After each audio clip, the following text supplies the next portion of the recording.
Hi, my name is Gina Harris, and today we're going to be going over the Joy Luck Club.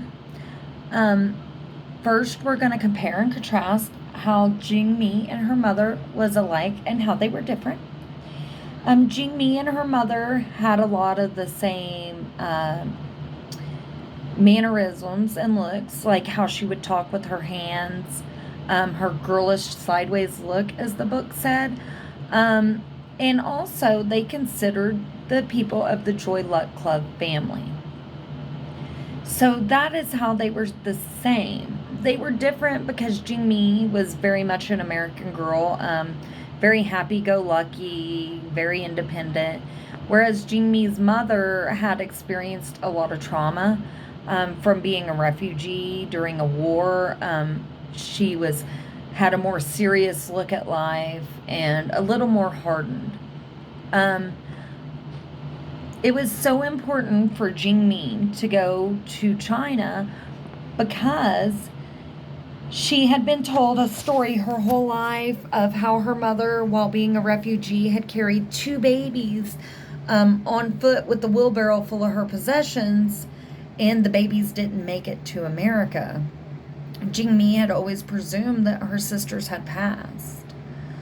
So Jingmi's mother had actually found her sisters before she had died, and it was important for Jingmi to go to China to let these girls know who their mother was and what their mother was like. Um, an example of tradition in the Joy Luck Club was the Joy Luck Club in and of itself. They Jingmi's mother had started the Joy Luck Club while in the middle of war. Her and her friends would gather, play mahjong, and bet on it, even though the money wasn't worth anything. And they would eat until they were stuffed. And people used to think they were insane for celebrating the things they did have and not being miserable during the war. It took their minds away from the war. Another tradition was Jingmi, as a younger child, was the oldest, so she was responsible for all the other children.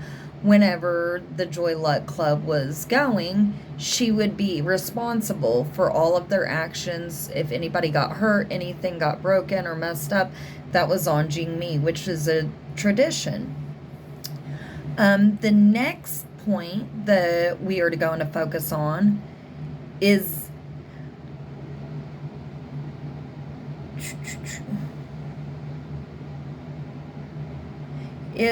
the things that had changed in the tradition. So they no longer bet on the Joy Luck Club.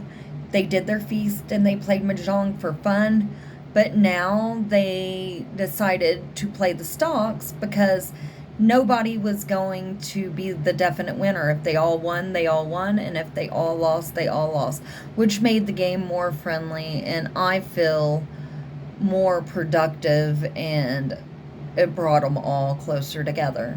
And that's all I got, guys. Thanks.